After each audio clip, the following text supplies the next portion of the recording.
This is Brian Shannon from Alpha Trends Blogspot. Today is Wednesday, the 20th of June, 2007, and the market's closed.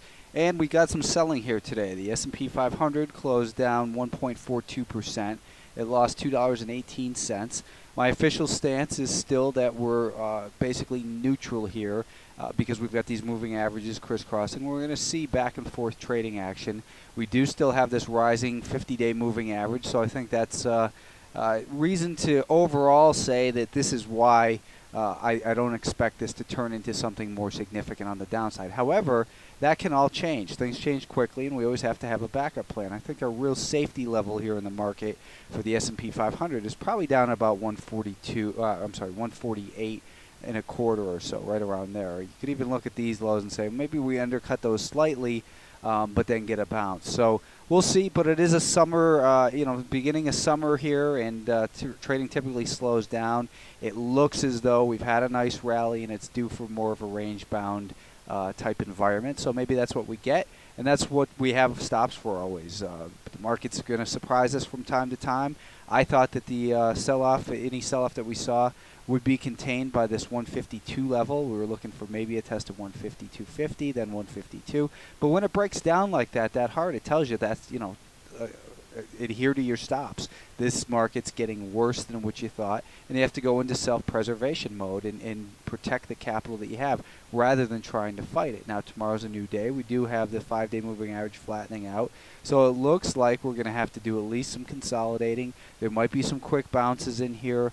But it's going to be more of an aggressive traders market once again, I think. So I'm not really certain that I'm going to give any trading ideas for tomorrow. Later with another video, I'll decide about that. The Nasdaq 100 yesterday, I inadvertently said we were at all-time highs, but in fact we're, is obviously not all-time highs here, but recent highs is what we were at yesterday, and the Nasdaq sold off as well, but it held above the level that I've been saying that it looks like maybe this level will be the important level for it to hold, which is 47.20. So maybe tomorrow we get it to undercut that, maybe even as low as 47, and then we get a quick powerful rally. We'll see. I don't know. The 5-day moving average is starting to flatten out, so maybe it's time to take a long weekend once again. That sounds pretty good to me. But we are coming back down to where this 10 and 20-day moving average are. And we do still have higher highs and higher lows in the Nasdaq and a rising 50-day moving average. So there's nothing to really get too bearish about at this point. There's just the evidence just isn't there for a top if you're looking for it.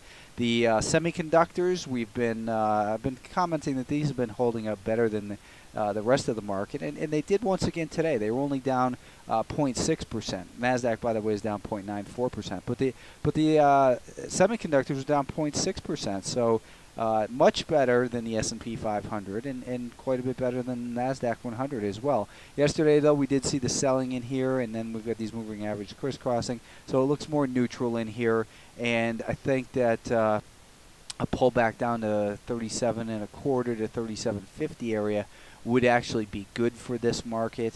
That would be maybe down towards that 10-day moving average, and then perhaps it can break past this level. I haven't seen it yet, but I'm sure there's probably some people who just picked up a technical analysis book and misunderstands double tops and is going to call this a double top in the SMH.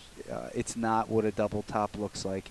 I'm not going to go into that now, but the semiconductors do act better overall than the rest of the market. IWM, I've been saying that I've been basically neutral on this market. That's been my stance here for the last few weeks, and here we are back to the 83 level once again. So let's take a look in here. 83 has been important. As you know, I've been talking about that level for it seems like forever, but it's probably been about the last 6 weeks that the $83 level has been important. And this market just continues to churn back and forth. So after these rallies and they start to turn sideways, you just got to become more defensive, lock in your profits, and more aggressive traders who are disciplined enough ought to be trading from the short side when you see them break down like this. I try to provide some short ideas once in a while, and that you have to be much quicker. You can, like they say, you can show a good idea to a bad trader, and then the bad trader is going to screw that up. But you can show a bad idea to a good trader, and that because that person's a good trader, they're still going to be able to make money. Now's the time where you have to be a good trader. It doesn't matter what the ideas are. But let's take a look at the ideas that I've been mentioning recently. Cypress Semiconductor, we got involved in this one at $22.20 2 days ago. Narrowly missed getting stopped out by a penny yesterday, and the stock held up nicely today. I would say that put your stop in here at about 22.65 or so in Cypress. You don't want to let that one go, obviously.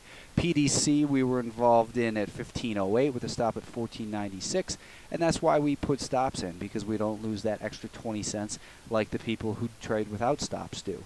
And it's about preservation of capital. Defense wins the game. MCCC in at $9.75 or $9.70. Stopped out of this one as well at $9.58 today. SEIC was a short sale from 2 days ago, in at 58.70 up in here, and we lowered our stop to break even. Let's lower it again. Let's lower it down to 58.05. 58.05 for a new stop in SEIC. Plays from yesterday. ERF, we wanted to buy above 47.60 with a stop 42 cents away. We got dinged on that one. Gymboree, same thing. We got dinged on a stop here at 42 cents. And finally, ADM, I had suggested looking at this as a short sale after a rally. We did see a rally. Look where it came up to, right up to that 5-day moving average. And then it got weak. Let's take a look at the intraday action in there. But you can see that initial rally failed, and then it broke down. Hopefully some of you guys went to that one as a short sale candidate when it became obvious that the market was a little bit weaker.